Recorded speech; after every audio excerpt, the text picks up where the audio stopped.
Everyone, and welcome to my video tutorial for how to navigate through the listing presentation.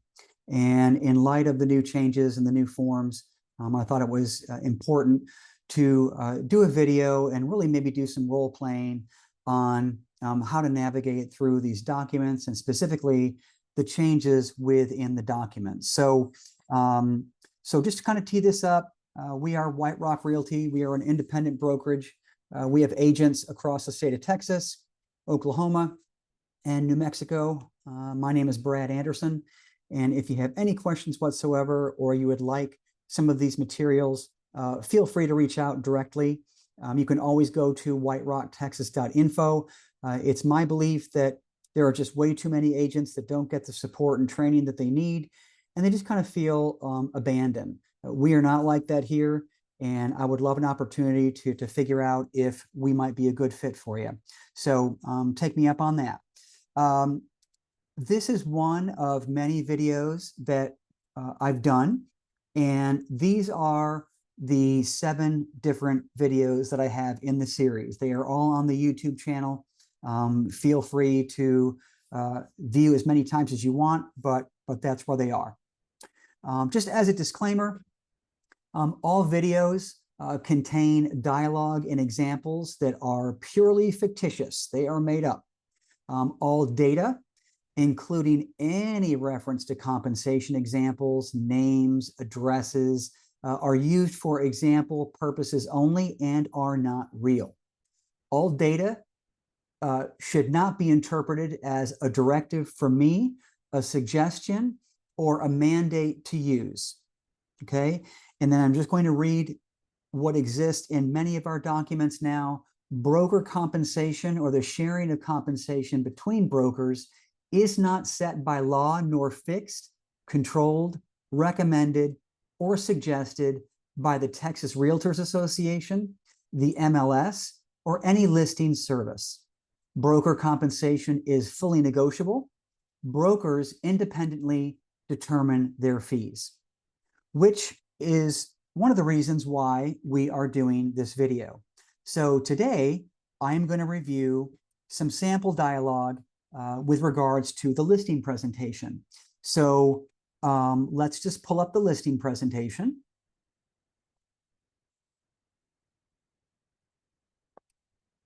And let me just kind of set the scene. There is nobody on the other end of this call. I am just going to run through potential scenarios and dialogue and roadblocks that you might encounter as you're going through the listing process. At this point of the transaction or the relationship, just assume that I have done the property tour. We have talked about pricing and have agreed on what to list the home at. So I've showed them comps. I've given them a marketing plan, and this is just really the last step in moving forward with the listing, which is the listing agreement, right? So we can't do anything until we get this document signed. So I am in front of Jim and Jane, and this is kind of how this would go. Jim, Jane, I really just want to take a moment to thank you guys for allowing me the opportunity to interview as your listing agent. I know that you probably know other realtors, and I really do appreciate your loyalty to me and your willingness to kind of hear how I do business, and certainly hope it's a good fit. So really the last piece of this process is to sign the listing agreement. And I'm not going to go through all of this, but I do want to go through some of the highlights. And I know that I've left this with you about a week ago, right, when I dropped some stuff off for you. So hopefully you've had some time to read through this. But I just want to talk through some of the things that clients typically have questions about. Okay, so obviously here we would put in your property description and all that good stuff. In terms of exclusions, you didn't mention anything. You don't have things like a Ring doorbell or a family heirloom chandelier that you might want to take with you. But that being said, as this listing continues, if something does reveal itself where you want to hold that back, you do not want to convey that to the buyer, just let me know and we'll amend this. And that is to say also that anything that we agree on today within this agreement, it can be amended. Okay, so just kind of keep that in mind. So we've already decided on the price, right? So $400,000. That still sounds good. Okay. The term is how long this agreement is going to last. So, as I think I've mentioned before, we want to allow enough time for a buyer to come forward and find your home, fall in love with it, like I know they're going to, and also give that buyer enough time to close. Now, as the market is right now, homes are sitting before they go into contract about 45 days. Okay. And I suspect that it might go faster if interest rates come down or certain market conditions change. As an example, if you're the only home on the market like yours, it's going to go faster. But all that to say that I always like to put in at least 5 months. All right. So it would start today and then end on the last day of the 5th month. Are you guys okay with that? Okay. All right. And then we come to the broker compensation part. So there are pretty much 2 options. One is that you can certainly pay my fee along with an agent that brings the buyer, which is pretty much the way it's been. Or you can opt to not pay the other agent for their services. And so what would that look like? Well, that would mean that the buyer that might come forward to want to buy your home would have to then write a separate check to that buyer's agent, to his or her agent, to pay for his services. Now, the way I like to tee this up is that, and I know that you have sold homes before, so this is going to be no surprise to you, but there are certain things that prevent a home from selling. And some of those things you can control, and some of those things you cannot. And some of the things that you cannot control are maybe your home backs up to a really busy street, right? There ain't no change in that. Maybe it doesn't have an office, and some people might not want to buy the home because it doesn't have an office. You can't do anything about that. Maybe the bedroom is upstairs, the master bedroom's upstairs and not down. You can't do anything about that. But what we both kind of collectively can do to make sure that the home sells quickly and for the most amount of money is things like setting the price correctly, which I think we've done well. I think that's a sound price. The marketing ability, how frequently people can see it, and the condition of the home. Those are the big ones. Now, the other thing is this piece. So you can probably imagine that if you, the seller, does not contribute to all the work that the buyer's agent does, then that is going to limit the amount of people that come to the home. Because quite frankly, if you remember when you bought your very first home, money was probably tight. And who you're going to eliminate are people that can afford to buy the home and are well qualified, but they can't afford to pay extra to pay their agent. Now, this has always been the case. Commissions are never, they're always negotiable. They're not mandated. They are not even suggested. But it is my job to tell you that there are 2 options. And I think that you raise the likelihood of bringing more buyers if you contribute to the buyer's agent's commission.